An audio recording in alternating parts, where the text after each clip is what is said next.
He has won more national titles in his weight division than any fighter in Canadian history. Boxer, entrepreneur, and all round great guy. Domenic Hollywood Filane, Joe Tilley's Great Canadian Sports Show. Coming up!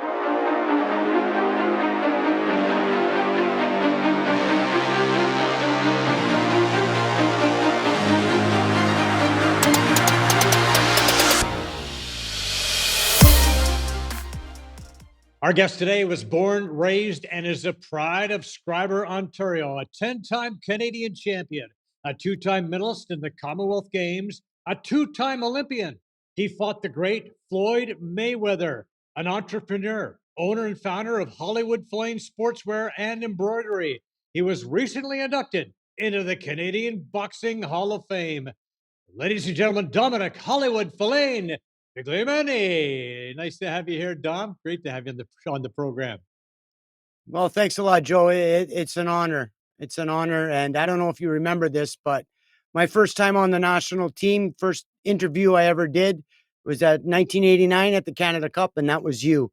And look at us here today, 35 years later. Oh my God, 35 years. Wow, time flies, man. You were just a It baby flies. back then. I was. So were you? Yeah, I guess we both were, right? So the name, I know you shortened your name because it really is Figliomeni, but you went by Filane. Why did you make the change? I didn't make the change. Filane was my dad's stage name because he was in. He's a singer here in northwestern Ontario, and the TV guys, you guys, CTV and CBC, they all said Figliomeni's too long for the screen. We're going to use Filane, and it's like, okay, go ahead. I didn't think anything of it, so away they went with Filane. Just stuck. Cosimo, the legend, man. He was a good Oh, there singer, he is. and Yes. yeah, a legend where you come from, no doubt about it. Yes, he's done real well. He's had a lot of success at what he's done, and he sort of showed us, all the kids, put anything you put your mind to, you can probably do it and can come out and just try your best, and hopefully everything turns out. And it turned out pretty good for him as well. Look at this stuff you got. Oh, wow. That's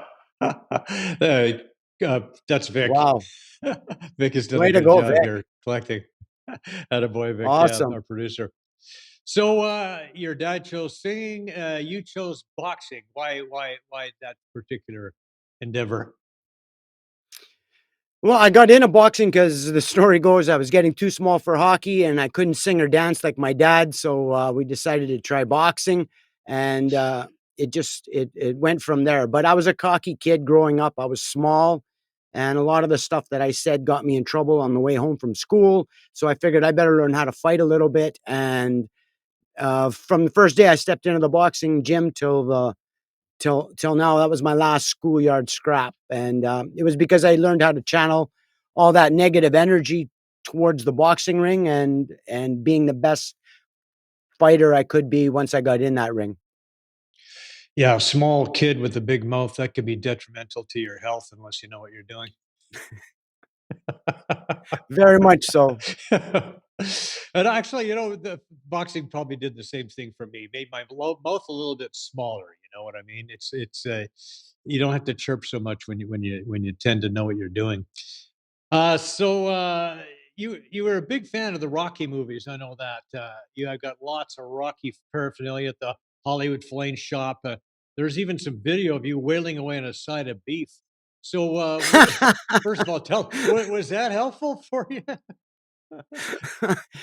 That's how we trained here in northwestern Ontario. That's how we did it. Yeah, Yeah. the guys would go hunting and we come back. We didn't have heavy bags, so they worked. No, that was just a little skit for uh, um, celebrity charity boxing event we were doing, and so we used that little clip. But I watched the Rocky movies, and that pretty much inspired me to want to box, to want to take it to the next level, and if I see a toy, I got to buy it. I got to have it. Put it in my gym. Put it in my man cave, so to speak. And no, it's been actually a big influence on my whole boxing career. Right. You married a girl named Adrian, you drank raw eggs and the whole thing. No? Not that far. All right. So, how would you describe yourself as a fighter? Um, I was a guy that didn't like to get hit. I like to move. I like um, I like to not get hit. Number one, and I would say it was more speed and technique was more my forte. What sort of got me over the hump and got me a lot of victories. A lot of the times was just being able to score clean shots, clean points, and get out of the way of anything that was coming towards me. Oh, sure. I mean, that's the what every judge is looking for, just about, isn't it? You know, making the other guy miss, and then landing your own punches, and showing some speed and slickness, as you say, right? So, your brother Jerry also a fighter. Tell us a little bit about Jerry and his career and how he's doing now. Well, Jerry's doing good. He's just got into being an official now, so he went. As you see there, a great job of finding some clips, guys. Great. Um, Uh, he was always right there. He fought the greats like Mike Strange and Billy Irwin and Casey Patton here in Canada. And when we went internationally, when he was on the national team with us as well, he fought some of the greats like Oscar De La Hoya and that crew. He always had a tough fight. And he was in a division that had a lot of traffic. So a lot of guys were 132, I would say, is that the weight class he was normally at, and but he did very well. He represented his country, his hometown, his family with a lot of pride, and he was always right there with us. Just never got to the Olympics and that kind of thing, but he was right there, and he always worked hard, and he helped me 100%. He was my number one sparring partner back here in Schreiber. And then when we went to Adrian's gym in Atlas, he was right there with me as well. So he had a great career, and he's keeping at it. Like I said, he's become an official now. He's just starting that out, and so he likes to keep his feet in the sport. Yeah, I saw some highlights of his fight with the Golden Boy, Oscar De La Hoya, and he held his own and he went the distance. It was a good scrap. Yeah, it was. It was really good fight. He didn't know who Oscar was. We didn't tell him who Oscar was when we went on that trip, and he thought he was just fighting a young kid, and so it was kind of good that way. But we didn't tell him who he was fighting. Probably a good thing. So yourself now, 10 straight Canadian championships at light flyweight, totally unprecedented. Has anybody even come close to that?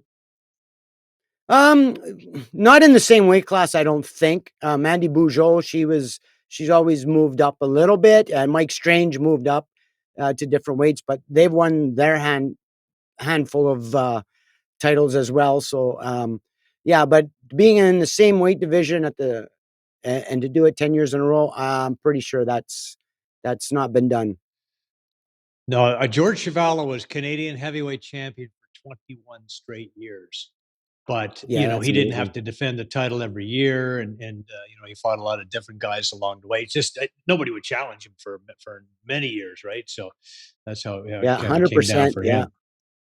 So, yeah. what were the keys, for you to reaching that accomplishment, to winning the title 10 years in a row, to staying motivated? Um, just I guess the love of the sport pretty much for me.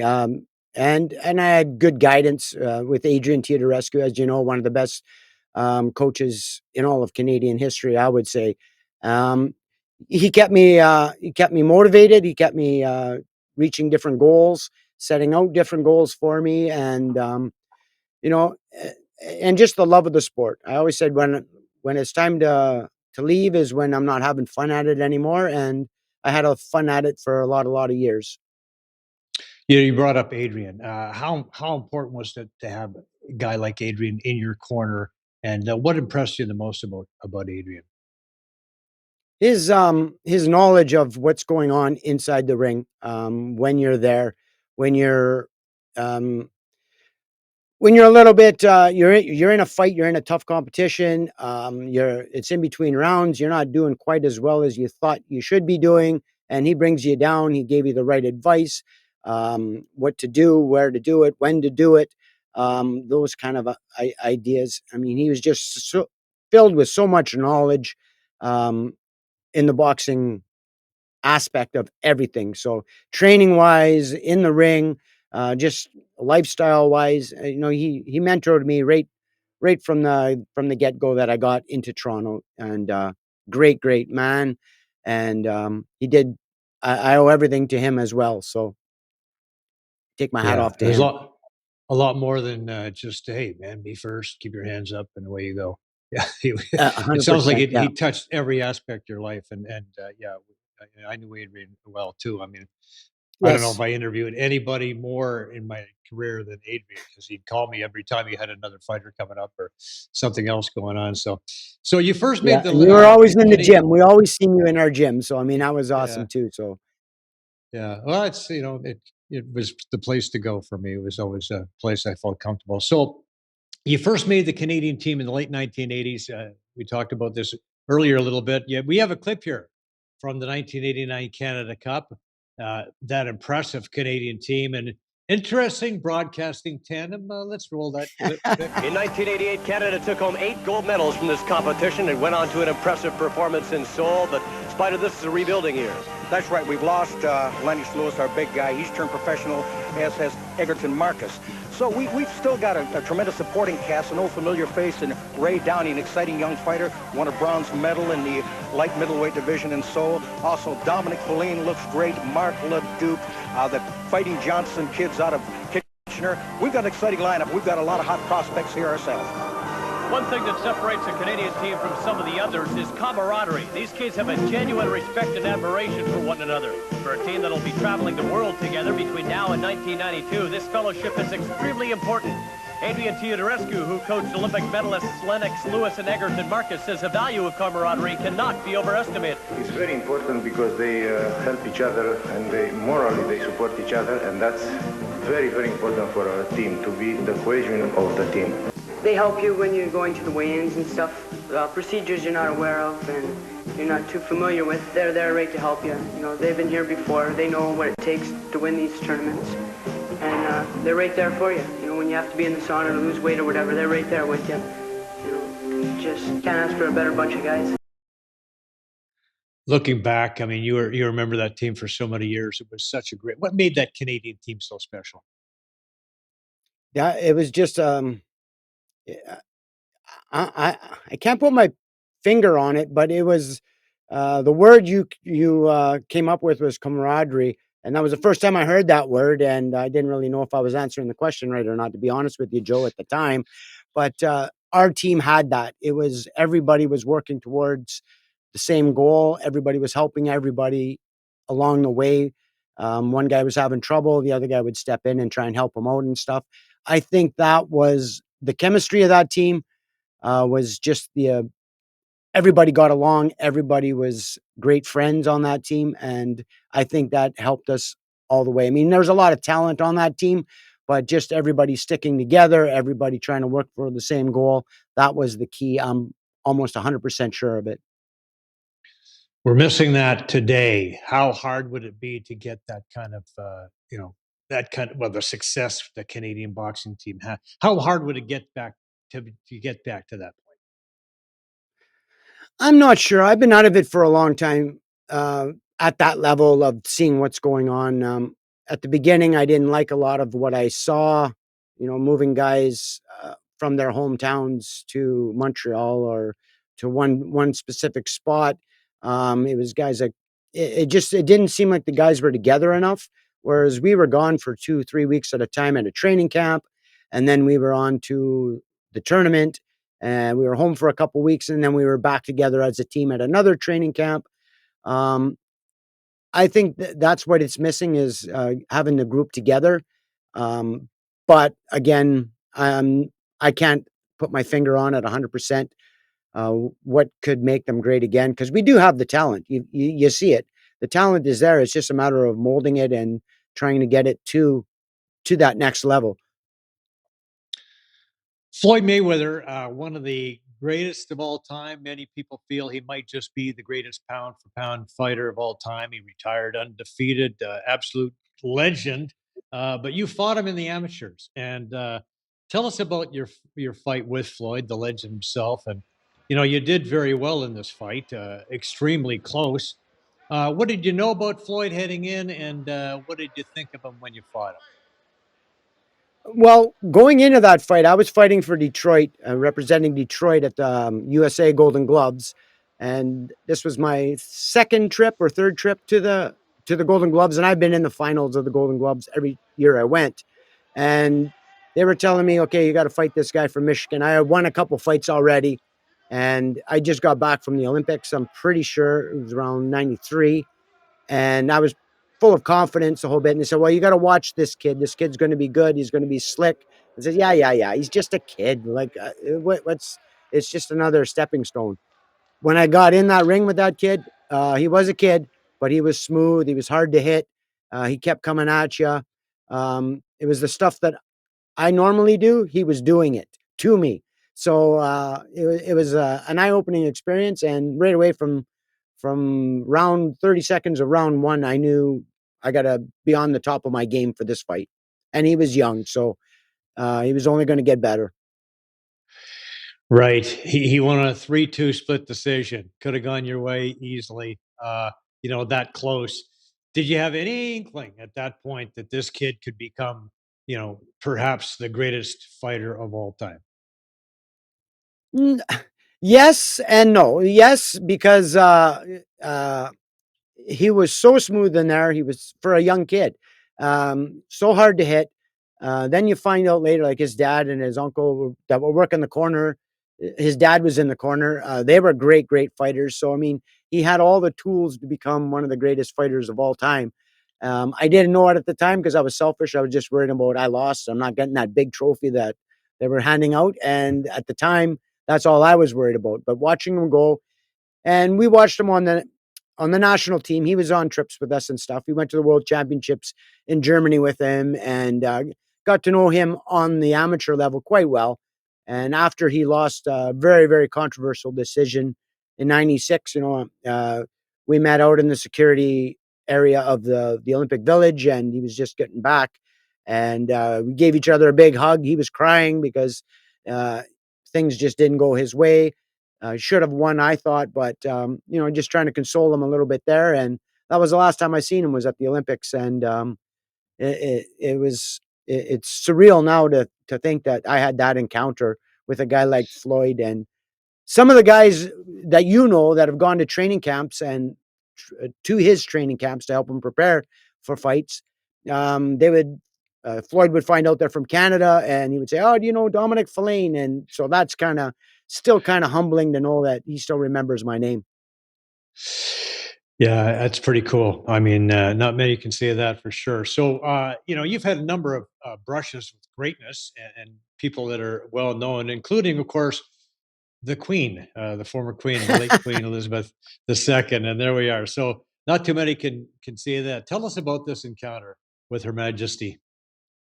Well, that was another surreal moment, and it was almost like a fairy tale. I had seen her before from a distance at different events, like the Commonwealth Games, and I kind of figured this one was '98. It was probably my last one, and she was walking in the village and coming into the cafeteria, and I was there, and they had her security all along with their arms locked, arm in arm. And I said, you know what? I want to meet her. I'm gonna give her a pin, or I'm gonna do something to get her attention. And I gave my camera to a guy that was working in the kitchen. Didn't speak English, not a word. I just gave him my camera and said, click, click, click. And he looked at me, and she walked by. I put my arm out, Joe, through all the security to hand her some pins, one from our national team, one from Schreiber, and one of the Commonwealth game pins. And she stopped. She looked at me, but then the security come rushing at me, and she goes, "No, no, no, wait, wait, 1 second, 1 second. What do you want to give me?" And I told her pins and the whole bit. And we had a little conversation. I had hurt my hand prior to the Commonwealth Games. It was all bandaged up still because it was broken. She's asking me about my hand. I'm telling her I'm from what happened, told her what sport I'm in, and she's asking me where I'm from. So I told her what part of Canada I was from, and we had a little 4-minute conversation, which seemed like eternal. It was just a very surreal moment and one I will never, ever forget. And still to this day, that guy in the kitchen, I thank him so much for taking that picture. What an amazing picture from just the guy in the kitchen, right? So it's Yes. fantastic. Right. So it wasn't just the Queen. I mean, you made two trips to the Olympics. You won Commonwealth Games medals twice. Also, other international titles. What sticks out for you from those championships? That's a tough question. Not one particular event or medal or anything. I think they all gelled together to be just one great experience. But it's the guys you met along the way, from whether they're referees or fighters or coaches. Just the arsenal of friends you've made along the way is such a great memory for me. And I try and stay in touch with as many of these guys as I can. Um, that's the biggest part to me. Walking into the Olympic Village for the first time and the second time, those were surreal moments. You're walking in and then everybody's cheering for you for it's just an amazing experience. So it's something I will cherish for the rest of my life. Look You at know, the we see pictures you you. guys got. Yeah, this is from your Filane's Wall of Fame, of course. You meet there Joe Frazier, Evander Holyfield, Muhammad Ali, of course, Nelson Mandela. Uh, what were your favorites? So who did you meet that you went, oh my God, this is unbelievable? What? Yeah, Muhammad Ali, number one, because he's Muhammad Ali. He's who you try to emulate yourself to be like growing up, and you want to be the greatest of all time. Shaking Nelson Mandela's hand in Barcelona when the first time South Africa got back into the Olympics. When you shook his hand, it was like electricity went through your whole body. It was just like, this is greatness. This is a great man. And yeah, he would be on the top of the list as well. You know, um, our own legend here in Canada, George Chavallo. Meeting him was something else as well, and to be friends with his son, and to George, to know who you are now and stuff like that. Growing up, it's amazing. So, like I said, they're all great stories and great memories, and yeah, those three are the top, I would say. But I met a lot of great people. And you're kind of a big deal in the hometown of Schreiber. Matter of fact, the sign welcoming people to Schreiber says "Home of Domenic Filane." How'd it feel when they put Domenic Hollywood Filane? How'd it feel when they put that sign up outside your You hometown? know, eh, it just seemed like a movie at the time, Joe. It really did. I just a young kid that did everything that a normal kid here in Schreiber, Ontario does: plays hockey, goes, camping, and all this kind of stuff. And I went and had some fun, did what I did, but then to have this sign put up when I got back from the first Olympics, it was. They told me it was going up, and I just couldn't believe it. I was in awe, and I still am when I drive by it. I go, "What's going on?" You know, like we make a joke to my friends that come in that from Toronto and stuff. They come in and they see it, and they can't believe it's up there either. And I just tell them, "All you better honk on the way by, because that's what people do here." And so I mean, it's again, it's like a fairy tale ending to a movie, and I appreciate it. The townspeople of Schreiber have always been behind me and had my back 150% anywhere I went, and I really appreciate it, and very honored. Did you ever think about turning pro? I did, and I was courted a little bit by the Detroit teams. They took me down there to show me a few things, and where they would want me to live, and those kind of things once we did turn pro. But the aspect of turning pro, it didn't seem like fun anymore. It seemed like a job if I was to turn pro. You're sort of treated like like an object and like a piece of. They say like in the movies, you're like a piece of meat, but you're just there to make money for them.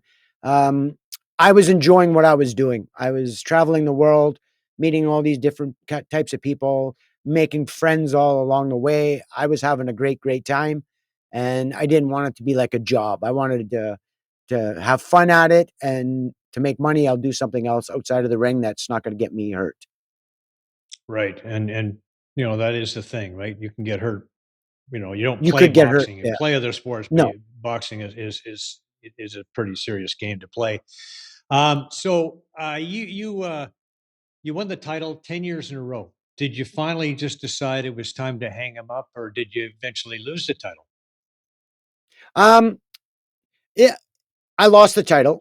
It was very controversial year 2000. Very controversial. We went to BC in hopes, and the ambition was to win our 11th Canadian title. We got there, and I don't know if you remember, but you couldn't box with any facial hair, let alone a beard. And Hmm. there was a Sikh boxer that wanted to box in the nationals, so he was there. And so instead of a lot of lawsuits and stuff like that, they decided they're going to cancel my division, the late flyweight division, and they canceled it. And we had to do our division at a later date, and which was like a month later or something at the box office. So I won my fight again. I ended up fighting Pardeep Nagra was the guy's name with the beard. Beat him, but then I lost in the finals, and so that I lost that title. But it wasn't the end of the road. I went to the box office. I won the box office. I went to the Olympic trials, the whole bit, but just didn't make the 2000 team. I needed a gold medal. I got the silver medal at the qualifiers in Argentina. So that was a very stressful year, bad year. Leaves a lot of bad memories for me on that. And I tried to come back, but I just didn't have the drive as I did before. So I just couldn't win the title back after that. So then I knew it was time.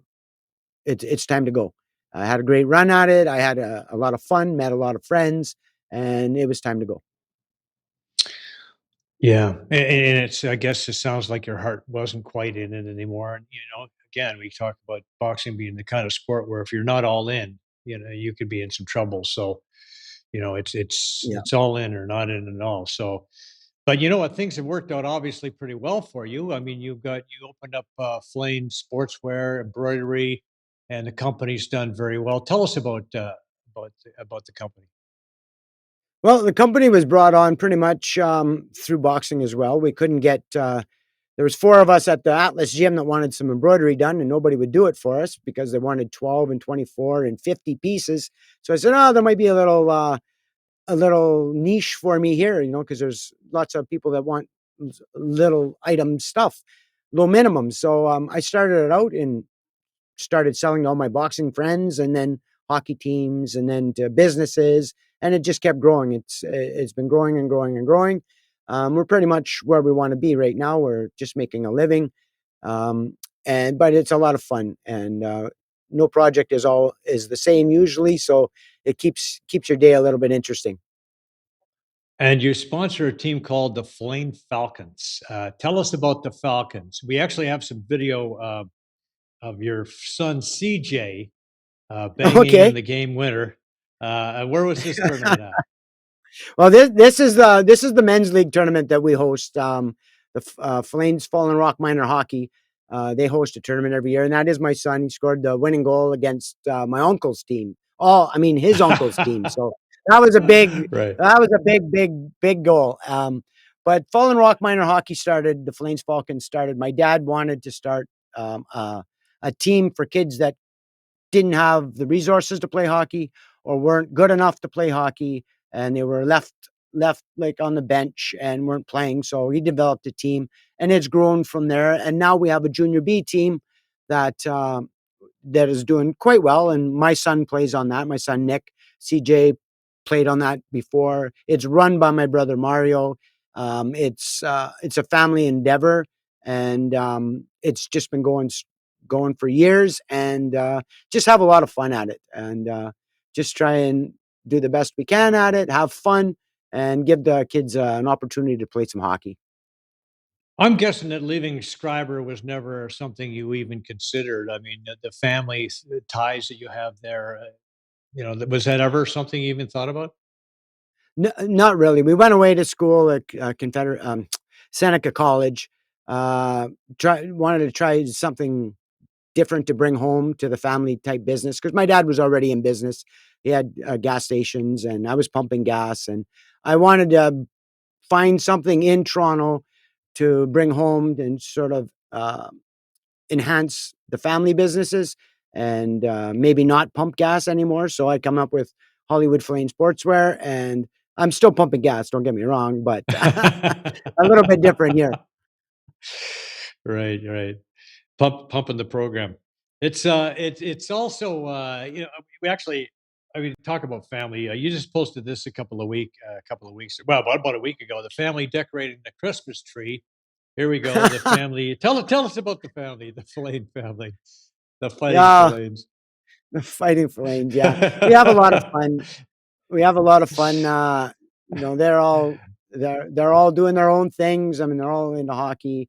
My family, my wife is the backbone of our whole thing. She keeps us on our toes. She keeps us alive pretty much. So my wife Kim, so I got to take my hat off to her. But the boys all have different personalities. They all like to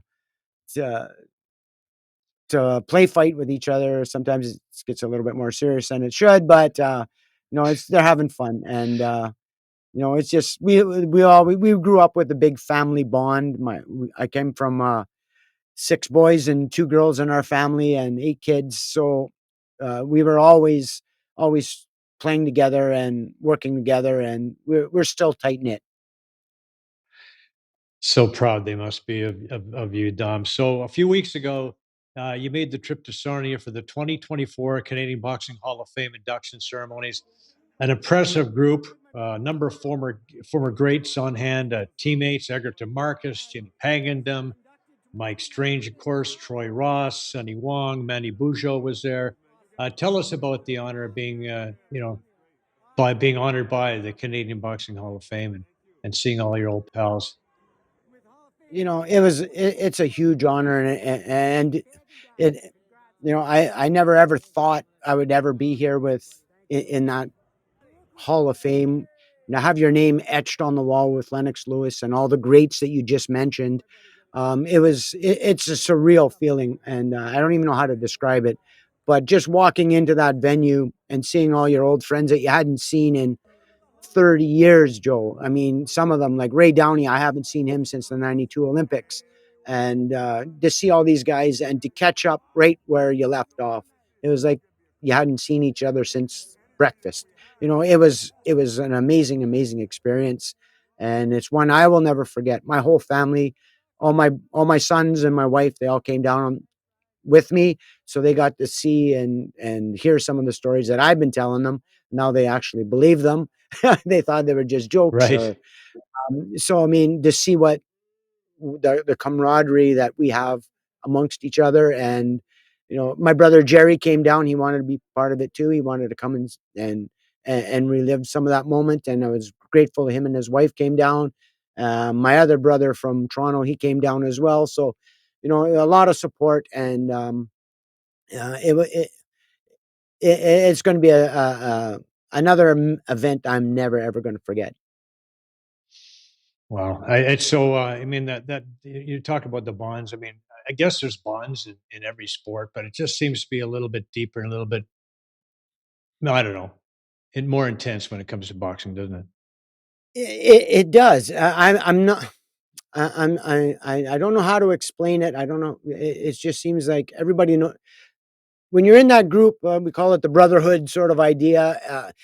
Everybody knows what everybody went through to get to where they are today, and it's just you have that much more respect for them, and these are that weekend I was with guys that I looked up to my whole life. I watched them on TV before I was a boxer, and I was in awe of them growing up, and now to be in awe of them again being in the same division or in the same Hall of Fame. Got to travel the world with some of these guys. And so again, those are stories you can only tell each other because nobody really believes them, if that's the word, or, because some of the stories are just too great to tell. They think you're just embellishing on them and stuff. But when you get that group of guys together and they're all telling the same stories, it opens a lot of eyes. Yeah, and it takes a fighter to really truly appreciate that, doesn't it? It does. Well, 100%. we're partnered with a group here called called Believe Become Be You. It's a mentorship program for kids 10 to 17. It was inspired by the late Sean Gindy. What's the message that you have for kids who may be struggling to find their way in this world today? If you have a dream, if you have an idea, you just keep going with it because anything is possible in life. And a lot of people told me it can't be done. A lot of people told me I'm from a small town. It can't be done. You're too small for the sport. Every there's haters out there, and especially in today's world, there's even bigger haters. You just got to keep going with your dream, keep your vision alive, keep your eyes on the prize, and anything you put your mind to is going to eventually, hopefully, come true. And if it doesn't, you've had a great journey along the way, and you made a lot of memories and learned a lot from the experience. That's that. You believe it, you can achieve it. Right on. And it's a journey, not the destination, eh? Block out the haters and just stay on the journey. Yeah, 100%. I totally agree with that. Well, Don, thank you for taking this time to join us. It's been great having you on, and it's been a pleasure catching up. Thank you. Thank you very much, Joe. I appreciate you having me on the show. This is another Awesome. highlight of my life. And mine, sir, and mine. Thank you so much. When we come back, Summer McIntosh, maybe the best ever. Addiction Rehab Toronto, Toronto's #1 alcohol and drug treatment center, saving lives, reuniting families. The only treatment center in the province to offer medical detox, treatment, sober living, and lifetime aftercare all in one place. Our unique and specialized programs are designed to equip our clients with the tools to successfully lead a life of dignity, respect, and purpose. Let us help save your life or your loved one's life. Call today for more information or to facilitate an intervention. 1-855-787-2424 or visit addictionrehabtoronto.ca. Well, any doubt as to whether Summer McIntosh is deserving of the Canadian Athlete of the Year award, well, those questions can be put to bed, can't they? She just wrapped up the 4-medal performance at the World Championships, 3 gold medals, 3 world records. She now has 8 gold medals at the World Championships to go along with her 3 Olympic gold medals, and the 18-year-old from Toronto is only going to get better. She might go down as the greatest athlete this country has ever produced. Parents, what's the biggest fear for kids 10 to 14? A future they think they can't handle. At Believe Become Be You, we know confidence in the future is a habit we can build. Our course doesn't just prepare kids for the future, it seeds them with skills they will use now. For a limited time, the I Believe in Me Foundation is offering the first 1,000 kids and their parents 1 year free access. This priceless opportunity will save you over $2,000. This isn't just a course. It's a journey in developing life-enhancing skills that will grow with your child, fostering gritty minds, creative futures, and better bonds. Get signed up now at BelieveBecomeBeYou.com. That's BelieveBecomeBeYou.com.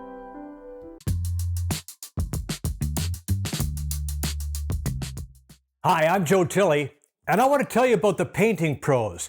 Patrick and his crew recently came into my home, and they painted the walls, they added some color. It's fantastic, and I can't be more satisfied with the work they did. That crew is tremendous. They were professional, they were courteous, they were respectful, and they did a fantastic job. Look at that. Look at that color. I just can't stress enough how satisfied we truly are with Patrick and his crew. For all your painting needs, go with the pros.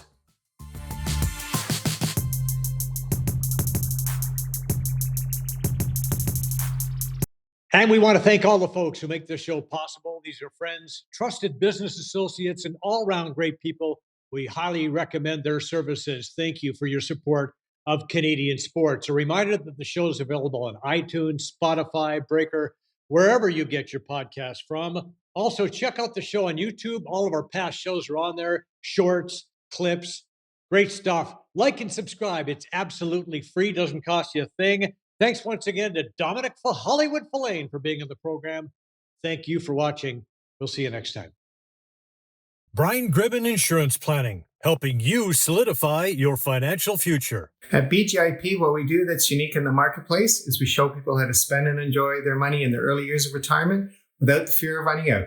Also, we're able to do this without you having to change financial advisors. Please look us up at bgip.ca today. Let's book a 30-minute phone call to see how we can bring value to you and your family in your planning. Call Brian today for all your retirement needs. We did. 905-686-5678. MNP, a leading Canadian national accounting, tax, and business accounting firm. MNP proudly serves and responds to the need of their clients in the private, public, and nonprofit sectors. Through partner-led engagements, MNP provides a collaborative, cost-effective approach to do business and personal strategies to help people and organizations to succeed across the country and around the world. With local offices in Oshawa, Mississauga, Burlington, and more, their team is here to support you. Visit mnp.ca today to learn more. Rooted in 60 years of tradition, Sleepy Hollow is a private golf club with a friendly community of members just minutes from Toronto. With mature trees and rolling fairways, Sleepy Hollow provides a challenging and enjoyable experience for passionate golfers. Enjoy great golf, amazing dining, and a picturesque patio second to none. Visit sleepyhollowcountryclub.com. Joe Tilley here. My wife Penny Claire and I recently took an amazing trip to Egypt and Jordan with Trip Oppo. And here are our top 10 must-dos. Last but not least, we relaxed at a luxury resort and took a dip in the famous Dead Sea. This beautiful resort was a perfect way to cap off our incredible adventure in Egypt and Jordan. After days of exploring ancient ruins and bustling markets, it was wonderful to just kick back, put on a little mud, and soak up the sun by the Dead Sea. Oh, I almost forgot to mention the amazing cuisine in Egypt and Jordan.